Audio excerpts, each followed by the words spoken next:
Looking for a daddy twink, top verse pansexual, dirty gay. Welcome to No Two Gays About It, the show for the over 50 gay male, about the over 50 gay male, and hosted by two gay men over 50. Hello, I'm Tom Burke. And I'm Michael Foley. And today we're going to take a look at sexual labeling in the over 50 gay community. I mean, are we really still doing that?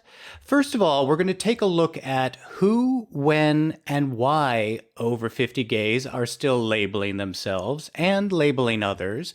Next, we're going to ask the question, is labeling limiting or harmful to our aging community? And then finally, we're going to discuss and define some of the current and maybe some of the past sexual labels being used. So all of you bears, demisexuals, bottoms, and Neptunics, join us for the conversation as we take on sexual identity labeling. Before we get started, we just want you to know that we love making the show, and we wouldn't be where we are without your support.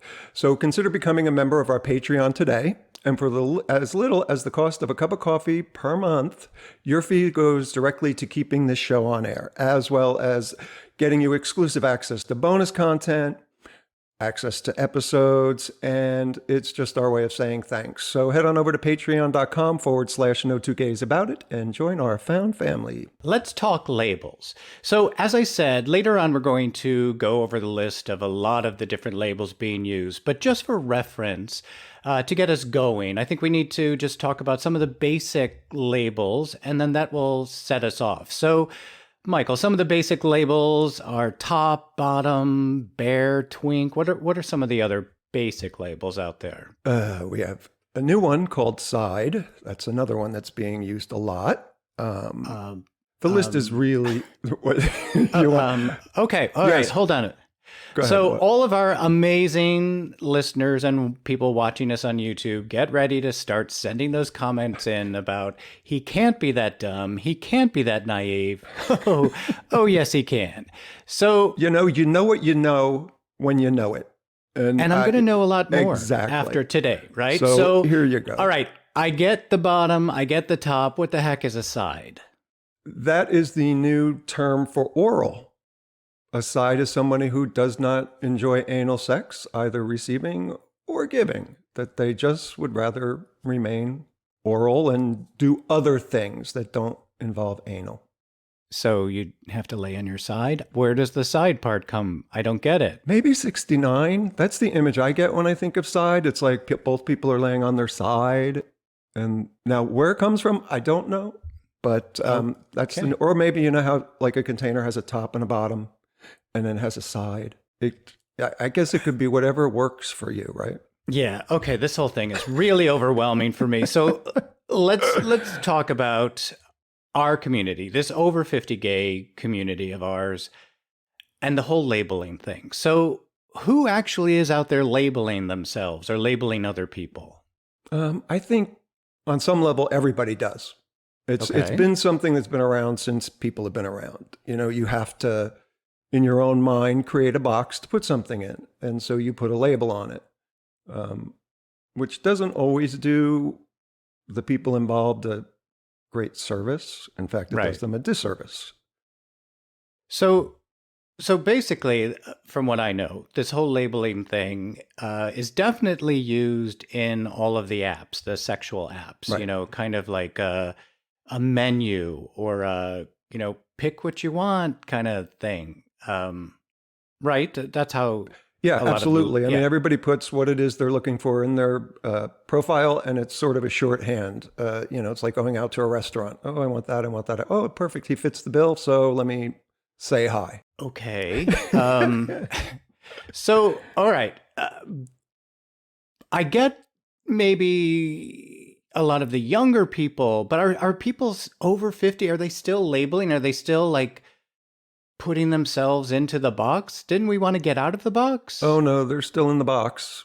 In fact, it seems like it's more of a sealed box these days, where it's, I'm this label and I don't go beyond it, and not necessarily expanding your mind to some of the new ideas that have come down the pike. Even those of us older gay guys, we're we had a show that was all about having sex over this age and how it changes. So doesn't your box change? So crazy. It depends on the day. Well, actually, a lot of things that we talked about, the boxes are The box changing. changes a lot. Yeah. You Yeah. know, it gets a little more saggy, a little lower. But anyway, that went south really Yeah. fast. No, I think, you get stuck in a mentality and you stay there. Yeah. That's just how human beings seem to operate. And I think the older we get, the less flexible we are. Me, I don't like labels. I never have.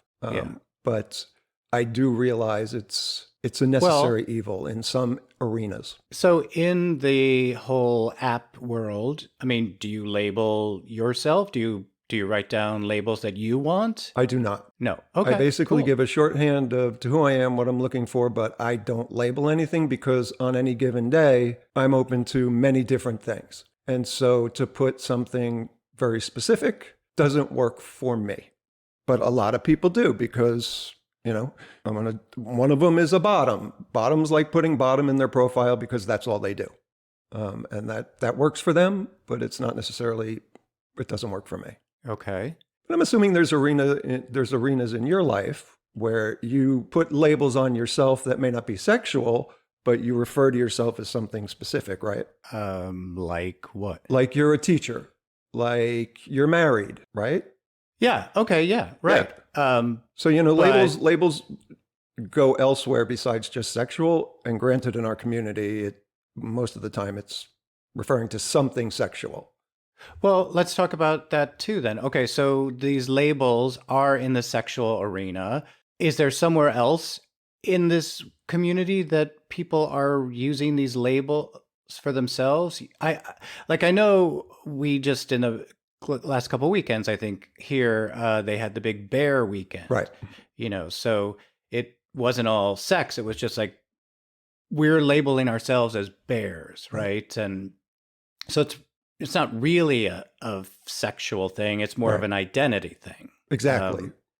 Like a bear or an otter or, a furry. They are labels Okay, that don't necessarily... hold on. Stop right there. Furry. What's a furry? Those are the guys who enjoy dressing up in like animal costumes. Yeah, okay. Okay, yeah. Okay, I know that. Okay. Wow. That they have these things called cuddle huddles or something like that, where they don't have sex, but they all get together and they just sort of cuddle and interact that way. So is that partially sexual? Yes, but it's also non-sexual in a lot of ways. But it's nothing that's labeled though. It's just no, they're furries. That's what they call themselves. Oh, we're back to the furry thing. Okay, cool. Yeah. Great. What about and again, people out there, get ready to start writing in. What about the whole pronoun thing? Is that part of the labeling? Without a doubt. And I understand, and this is far more something important to the younger community. Those of us older people don't all get it, right? The whole pronoun thing and changing your pronouns. I mean, we didn't grow up that way. We're trying to expand our minds, but it's still something that a lot of gay men, especially, 60s, 70s, and 80s, it's just a little, doesn't make sense, right? The whole pronoun thing. It doesn't have to them. But here's the thing. One of my best friends transitioned in her 50s, and obviously her pronoun changed. Right. And, I've been fortunate enough to be part of the drag and trans community since I came out. So I understand it differently than people who are my age and older. But here's the thing. We tend to create a box and put people in it using a label that is fitting for us.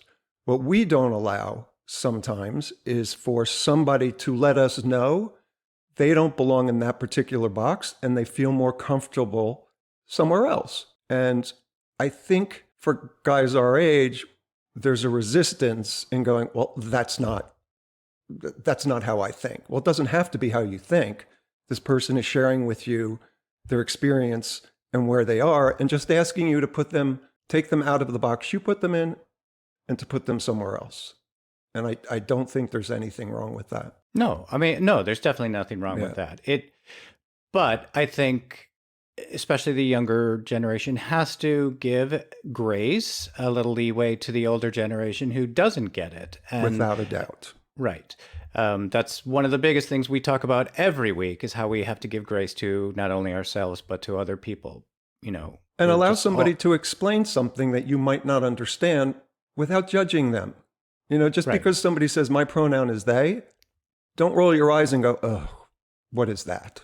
Yeah. Let them explain it to you, because trust me when I tell you, they are so willing to explain where they are. It's just open the door for the conversation. That's another thing we talk about all the time. It's just opening your mind a little bit and allowing yourself to think a little bit differently, right? Right. Yeah. Okay, so I'm going to take your advice and I'm going to ask a question of something that I don't really quite get. Okay. You, speaking of pronouns, you will talk about other gay men as she or girl, or, you know, that's something that I don't get. Right. So what's up with that? I see there's a playful way of using a pronoun too, because, you know, sometimes I'll say to a friend, hey, queen, or hey, fag, or hey, girl, because it's a play. And because I came out in the drag and trans community, that was something that was done all the time. You know, if you watch Drag Race, that's how they refer to themselves. It's just part of that culture. Right. And being exposed to it at a younger age, it's just something that's in my psyche at some times. I'm like, hey, girl. You know, and it's funny. It tends to be older guys who will sort of sit back and go, oh, I don't like that. Younger guys, it's amazing. And maybe it is because of Drag Race and the culture has become so part of the pop culture that more people say it these days, because I have friends of many ages, and he's a cop, he's 29 years old, and let me tell you, nobody uses the word girl more than him. Right. So I just kind of, you know, again, being an older gay man, and feel free to write in and tell me what an idiot I am, it's fine. But, you know, I'm a gay man. I am gay because I like men. And so the whole, like, you know, she's doing this, she's doing, I'm like, I'm not a she, I'm a guy. Right. Like, if you say those things to me, I'm not like, how dare you say that to me, or whatever, you know, whatever. But what does irk me is that when someone who's not in the community picks that up. Yes, I agree with you. You know, I'm sure we have talked about this, as every gay man has talked about, the, you know, young straight females who feel like they are bonded with us. Right. And it's like, oh, girl, you know, oh, like, ooh, look at you, she's all dressed up today. I'm like, no, no. You know, I've had that experience being out in the bar, and I don't like it either, because you're stepping across a line where you're familiarizing yourself with me quicker than you should, and it's just like you told me a while ago, I don't get the girl thing, and I'm not comfortable with it. So I really try to respect that and not, you know, call you and go, hey, girl, what's up? You know, because you don't like it. And that's the thing. If we explain to someone, like you just did, that you're not comfortable with that, then you have taken yourself out of a larger box that I sometimes use as to blanket the community and put you in a place that makes you feel comfortable. And that's when sharing our thoughts about labels and how we identify is hugely important, not only to us, but for the community as a whole. I think, you know, that brilliant thing you just said, but I think that's the thing, that we need to put whatever label we choose for ourselves on us, not to have someone else put a label on us, which is, you know, like someone else putting on a she, hey girl to me, be like, no, you don't have the right to do that. If I want to do that, I will let you know that, in a way, you know. But then that's the same thing as sexually identifying ourselves as well. You can't label someone else. Right. You know, you can't be like, oh, you're a bottom, you're a top, you're a side. That's my new favorite thing. We can only do that for ourselves. And it's not until we actually state it, put it Right. out there, that someone else can then use it for us. And, there's a bizarre thing that happens in the bar community that obviously you're not privy to, but it's almost like shaming somebody because, when Queen's dish, it's what they do. See, I used the word queen. There's a label right there. Look at you, Homosexuals label dish. queen. Homosexuals dish. And a lot of times they'll go, oh, she's a big bottom. And do it in such a derogatory and negative way that it's like, I will always call somebody on it and go, and there's a problem with that because? Like, what if that's what somebody enjoys, why you got to say it like that? Right. It just is. Okay. So then let's take that thought and take it into this new section that we want to discuss about, is this harmful? Is labeling harmful? Because that, being in a bar and someone going like, oh, she's some, whatever, that's pretty harmful, hurting someone else, right? Yeah. But is this whole idea of sexual identity or labeling, is that not only hurtful, but is it harmful in a way? I do believe it is.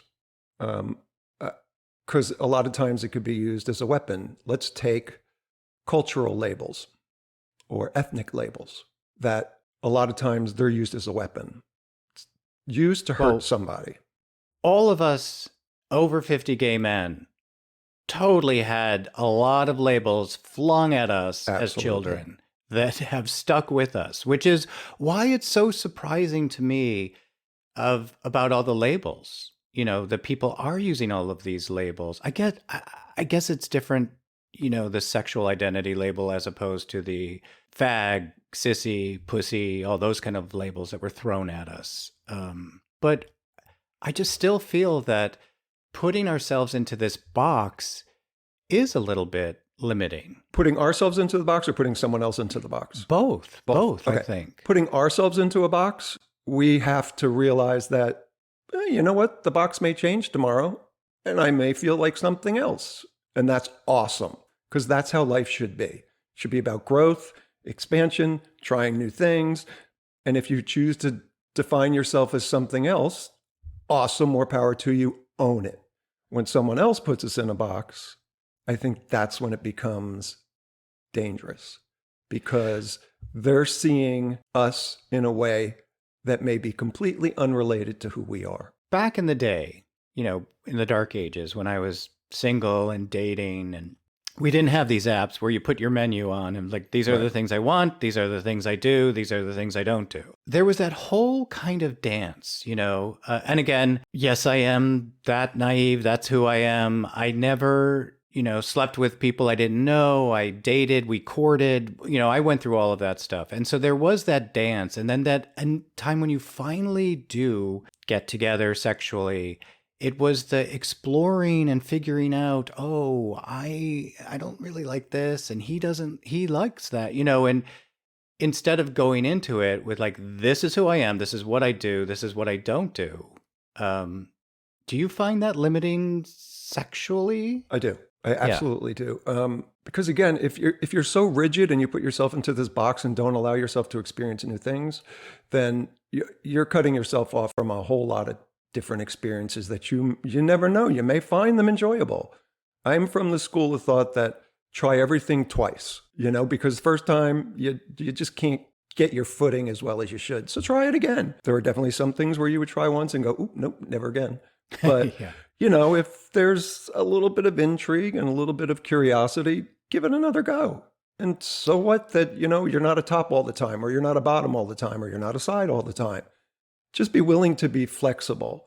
And I have sort of come across a lot of people who aren't flexible. They'll label themselves as one thing and that's it. And, on some level, I'm like, well, if that works for you in this moment, because you never know. Because I find a lot of guys our age have said to me, I didn't start exploring being a bottom until I was in my 30s or 40s. And I'm like, that's awesome that you allowed yourself at that age to, give something else a try, because there was a lot of shame involved in our sexuality. And when we were younger, if you were gay, that automatically implied in a lot of people's minds, especially the hetero community, that you were feminine. And that's not the case. Bottoming doesn't make you feminine.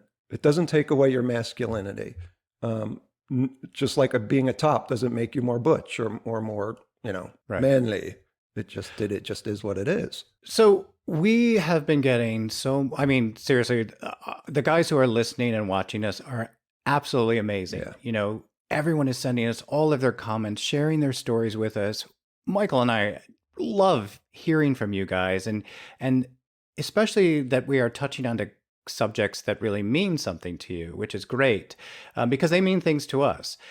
But a lot of the comments we've been getting are, about this over 50, over 60, over 70, looking for relationships, not finding dating, not wanting to be alone or lonely. But if you are putting yourself into a box saying, I only want this sexually, aren't you cutting yourself off from a lot of other guys who are out there who might be like the perfect guy for you, the relationship? Do you feel that way? I absolutely do. Okay, good. We talked about this on a previous show, where as we get older, sometimes things don't work. Right. And to explore other avenues is not necessarily a bad thing, and that, again, that makes your box a little bit bigger. Well, sorry, I can't. Sometimes I say things and then I'm like, oh, that was definitely the wrong terminology, but it might make your box bigger, who knows? But allowing ourselves to be open to new experiences and not be confined to the restrictions and labels that we put on ourselves is hugely important. So, and I got to say something about you, because you keep saying I'm naive and, being apologetic. You know what? It's awesome to be naive and to ask questions. That's another label, naive. Right. I'm naive about, half of the shit that goes on the planet. I don't feel embarrassed or ashamed about it. Right. I'm naive about what goes on in my own head at most times. But, don't apologize for being something. Share it. And like Tom is doing and is saying, well, I'm going to ask questions. I'm naive, but I'm going to ask questions. That's right. That's what this is about, right? Totally. I mean, I'm owning it. I'm putting it out there. I'm saying to you guys, it's just funny that, we get these comments back of like, seriously, Tom. Yeah. I'm like, yes, seriously, right? I want to read a letter that we got from one of our listeners who, or actually is watching us on YouTube. This was really important. This kind of one of the reasons why we were doing this show today about sexual labeling. So here goes. The million-dollar question is this. For decades, literally, we gay people were trying to free ourselves of labels. So it's mystifying why young generations seem to pin their entire self-esteem on compartmentalizing themselves. And although I don't get it, I'm fine with it. But when it crosses the line is when those same people tell us older generation gays that we are bigoted or whatever if we don't allow them to define us. Bingo, right? It's what we've been talking about. Absolutely. You can't label somebody else, and you can't fault somebody if they're not in your label world, or they're not labeling the way you label, or we're just all crazy individual people who happen to be in the same community. We're not all going to think the same. We're not all going to do the same things. Absolutely. You can't label somebody a bigot or uninformed or unintelligent if they don't get something. It's your responsibility on the other side of that, if somebody's sitting in that place, to educate them. It doesn't take a lot. And a knee-jerk reaction and calling, oh, well, you're bigoted and you don't understand, is definitely not the way to go. I think it creates more separation within our community. But I also agree with that letter too, where he was saying, like, for decades, we've been trying to get away from these labels, to not be identified as the sexual act.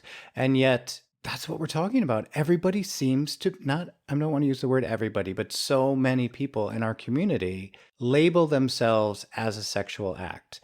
I'm a bottom, I'm a top, I'm a whatever, a side, I'm a whatever, whatever, whatever. That's how I feel kind of limited by that. I also feel that you're cutting yourself off from some really great guys that are out there who might be also in their mid-60s, who are alone looking for a relationship, but, I don't do sides or I don't do whatever, I feel the labels are just keeping us from other people. I definitely believe, so our generation experienced life very differently than this generation.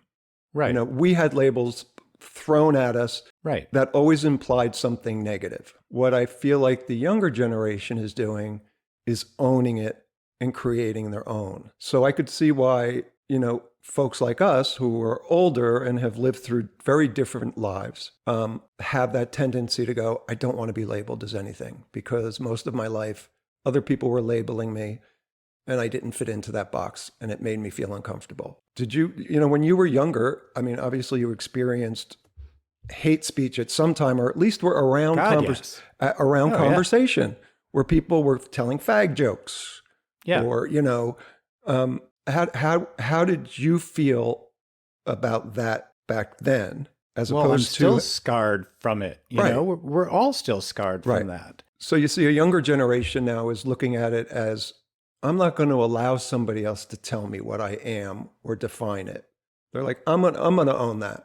I get that, but we're talking about guys our age who are labeling themselves sexually, Right. and still identifying themselves as a sexual act, as opposed to I'm a person, I'm meeting another person, let's get together and figure it out together instead of like, oh, you don't do A, B, and C. No, I'm moving on to the next person. Yeah. Or, oh, you're a yellow. I'm sorry, I only do green. Oh, speaking of that, yellow and green.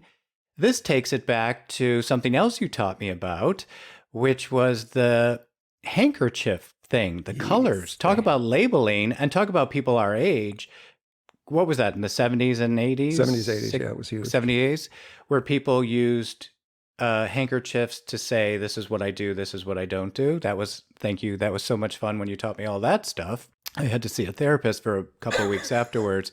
But so that was like the precursor to now everyone on the apps who are using these labels, right? So yeah, this labeling thing has been around forever. And I guess it's going to go on forever. As long as we just label ourselves and don't label someone else. Or ask, if you are labeling somebody else, be aware of it. And then ask them, hey, what do you refer to yourself as? Okay, so I'm going to ask you a personal question about using the apps. So let's say you're on the apps and you're looking to hook up with somebody and you see that their A, B, and C isn't your A, B, and C. You just go right by that guy? Unfortunately, most of the time, yeah. And again, do you feel like you're ever missing out? It definitely thins the herd on some level, as opposed to like back in the ancient times when we were younger and you would meet somebody out in a bar or a restaurant or at an event and you would learn about each other in the course of getting to know each other. Yeah, right. As opposed to, here's what I am and like it or leave it. Okay, so that's hooking up. What about the dating world? Do you put all your cards out on the table before you actually go on the date? Like, I'm a this, I'm a this, I'm a this, and I don't want this and that. Or is that something that organically you guys figure out together? It's funny because I think a lot of dates grow out of the apps. So you're already armed with that information when you show up. Okay. Again, it's not something I share because I don't want to be defined as one thing. Not only, personally, but also sexually. Have you ever been on a date with someone that you didn't know, maybe you got set up with them or whatever, and like right away they're like, I'm this, I'm this, I'm this. What do you do? What's your labels? I have not had that experience, and I'm okay, good then. Kind of glad I haven't because I think it would be a turnoff. Because like you said, back when we were younger, there was this wonderful opportunity to sort of explore. And granted, back then, we may not have been into bottoming, but if you met somebody and you felt comfortable with them and that's where it went, it got to grow organically, right? Nowadays, that opportunity doesn't necessarily happen all the time. Right. Which makes me a little sad on some level. So, I mean, that going back to this whole hurtful, harmful kind of thing, I just think the labeling is taking a little bit away from the magic of discovering somebody and figuring things out together. but it also takes a lot of that time. Did you ever date anyone where you were like, then you finally get together and you're like, oh yeah, we don't work sexually together? Oh, yeah. Yeah. Yeah. A number of But times. is it worth working through that? It Or depends is on it the just like, situation, okay, because there were a all number right, of times where I absolutely did. yeah, But then there were a number of times where you really liked the person, but then when you right, realized your clothes were up, that, there's a spark that's you can't really name, but it either happens or it doesn't, right? And right, sometimes it doesn't. But like I said, I'll always try things twice. It doesn't mean that, oop, that's it. Sex didn't work. It wasn't great. I'm done. You try it again. And then, because a lot of times when you have sex with somebody the first time, I'm sure you guys experienced this when you guys got together, you and your husband, that it may not have been the greatest sex, but there was at least a connection there that you were willing to explore, right? right. Yeah, Yeah. definitely. Okay, so what about not the sexual labels, but all of these other labels, the bear, the twink, the whatever. So does that stop you from getting to know somebody? If it's like it says on their profile he's a bear, and you're like, I'm not really into bears, so I'm not going to go see, meet that guy or whatever. Do those, I guess those are more like physical identity Right. labels. Do they, did they stop you from moving forward? No. But if somebody identifies solely as that, and that's their community, more power to you. But I like somebody whose horizons are a little bit more broad. Yeah. And, identifying as one single thing is very helpful in order to form a community, right? Yeah. We all do that. It's like going to church. We have our community, we have the people we feel comfortable with.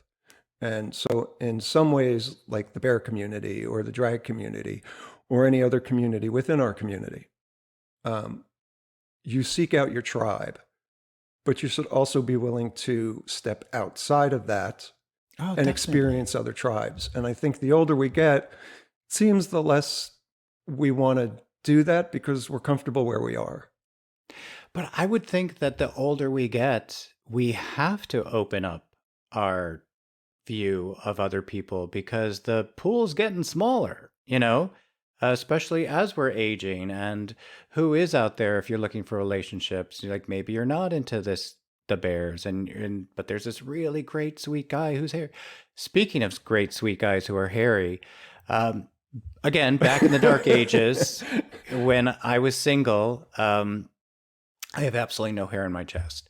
I think I was kind of more in into guys like that who weren't all that hairy. Probably into blonde guys because it wasn't me. I had really dark hair back then. I remember one of the first times that my husband and I were, not that we were doing it, we were like making out. And I happened to like pull his shirt back and look down and was like, holy, that's a lot of hair. I had never seen so much hair on somebody's chest before. And that was something that I was totally not into at all. Like that was not, but I am now. I was like, okay, well, I really like this guy and let's go for it. He's not that smooth, blonde, whatever guy that I thought in my head I liked. So I didn't, the moment I saw that, I wasn't like, I'm out of here. You're a what? I mean, he wouldn't have been a bear back then, but whatever the other thing is, I wasn't like, okay, I'm cutting you off because of the label I'm not into. And I think back to the whole thing of sometimes I think labeling is hurtful or harmful. It cuts us off from so many people. And incredibly limiting. Yeah, totally limiting. Good. That's the thing. Um, as you're saying, not only limiting sexually, but also limiting in just the person. Maybe they aren't your tribe, but try another tribe. Try somebody different. Try whatever. Yeah, Because I you're don't right. know about. As we get older, that pool does get way more shallow.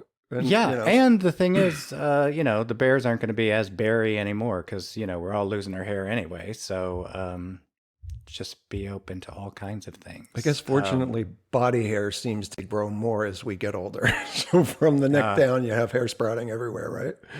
No, I don't have that. God I'm bless still you. like, well, I mean, there's still time. know. But I have talked about my new favorite friend, the tweezers, because those hairs are popping all over, like my ears, my nose, and no, that is not going to happen. And that 7-foot eyebrow that one day you wake up in the morning and you're like, how did I not see that before? Why didn't anybody tell me?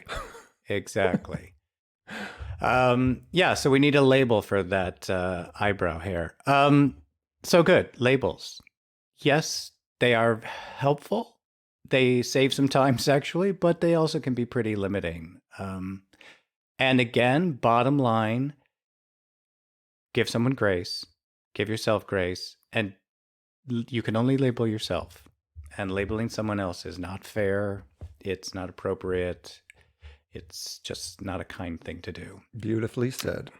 So now I want to talk about some of the labels that are out there. Again, I don't know a lot of this stuff, so I want you to help me. You taught me today side, which is very cool, because now I'm going to be like out talking about, oh yeah, the side, like I got a woof from a side on scruff. Yeah, on scruff. Look at me. Look how sexually, hip I am. So what are some of the other labels that are out there? All right, so I got a moniker from the Stonewall website that if we threw in all the letters, this is how it would read. Are you ready? I'm ready. It's LGGEDTTTIQQAAPP. Now, that's a lot. It's a lot. It's a lot. So I think I'm going to stick with LGBTQ+. How do you feel on that? Yeah, it's a lot. Yeah. Is a lot. So what do these other things mean? So we have bi, right? Yeah. We have something called aromantic, which is somebody who is not into sex at all and they don't want a romantic relationship with somebody at all. Okay. Which I would also refer to as asexual, but I'm wrong. You know why? Because asexual people seek out romantic relationships, right? I did not know this until very recently. Okay. And there you go. My little door just got a little wider, right? Okay. That I went, that Great. makes sense. Now I know why there are two terms for that. Okay. We also have something called fluid. I'm assuming you know what that is. I know what fluid is. It's sort of, the new term for bisexual. Right. But I could see why people use fluid because bisexual is very black and white, right? For a lot of us, that mentality is all about sex. Where if you're fluid, on any given day, you could be attracted to either sex or a trans individual or someone who doesn't identify as one particular thing. And that's okay. There's a lot of gray with fluid, right? Sure. Do you know what omnisexual is? The best. I don't know. What is omnisexual? It's sort of in the same realm of fluid that, but it's more geared toward sex than it is romance. See, what's happening out there to all of our listeners who are over 70, their heads are just spinning. about to explode. It's like, it's too much. When I read that moniker, it was too much, right? Right. So, the bottom line is if you want to learn something, ask. And I'm just going to go back to the aromantic and asexual. I learned something new, and that's kind of awesome. And now if somebody said, I'm asexual, I would go, oh, I know that you're looking for romance, that it's not just about a sex act for you, right? So let me ask you some not sexual or romantic labels, but some of the body identity labels. So I know what a bear is. I know what a twink is. There's a twunk. What's a twunk? Do you know what a twunk is? I don't know what a twunk is. I've heard that. I thought it was in the back of your car. I couldn't resist. For Cindy Brady. So what about an otter? Do you know what an otter is? Yes, it's somebody who is in the bear community, but they're not necessarily large or as hairy. All right, so that's what my husband probably was back when I met him, an otter. Do you know any other kind of... But bear doesn't necessarily have to be someone's size either. It could be someone who's overly hairy and just a big guy. Yeah. But again, it's how they perceive themselves. And if, they weigh 180 pounds and consider themselves a bear, I'm right there with you. Yeah. Do you consider yourself something? Do you label your body type? In a healthy way? No. In an unhealthy way, like I said, I'm afraid of sometimes what goes on in my head. But no, I don't label myself anything. I never really have. Yeah.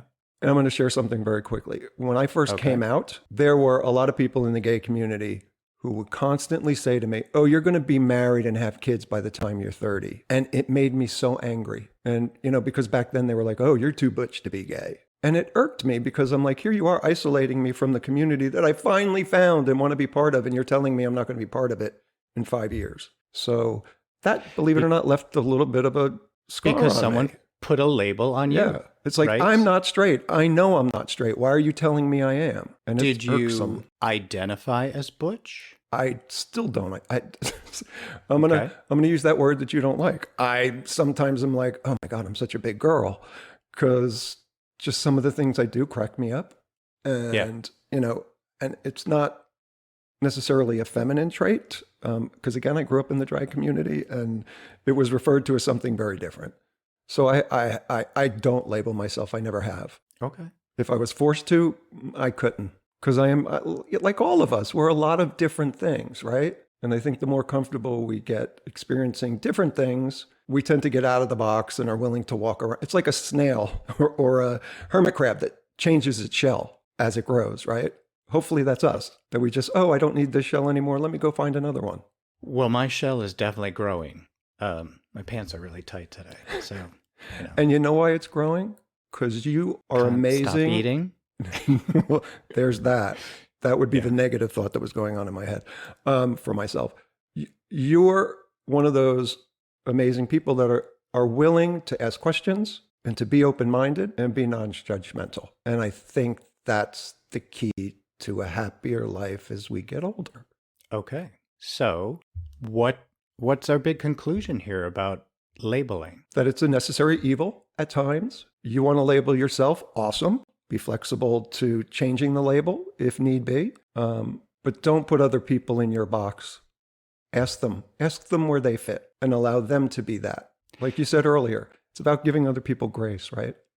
Yeah, totally. Yeah. That's the thing. Like if you want to label yourself a she-bear, coconut, whatever, bottom, cis, whatever, go for it. You do you, I might not understand it.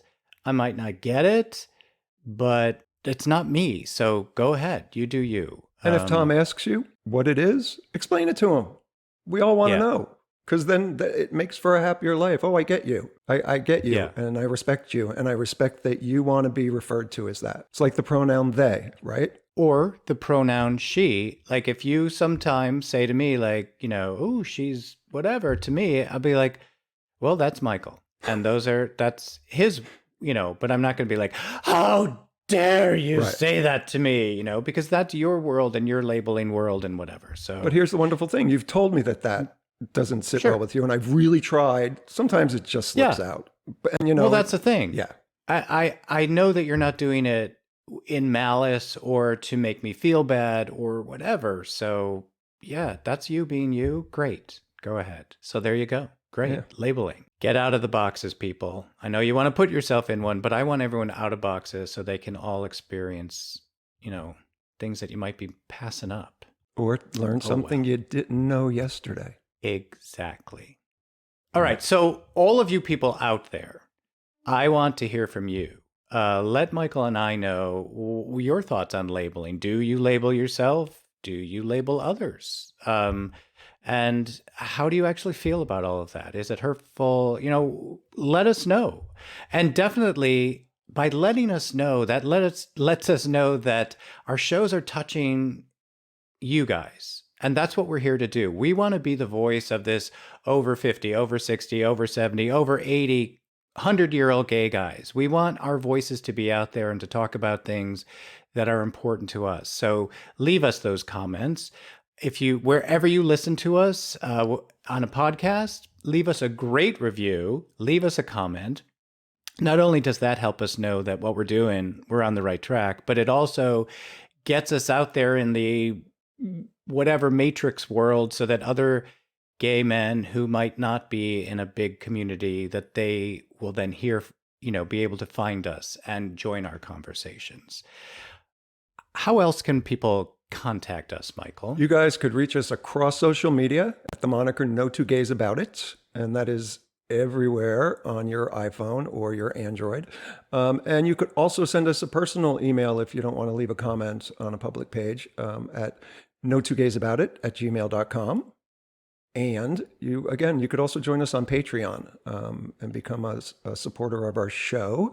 And I'm going to send a quick shout out to Ted Zalewski, Cesar Montero, and David Tiley, who have joined us at our executive producer role. We thank you so much for the support and the encouragement and the comments.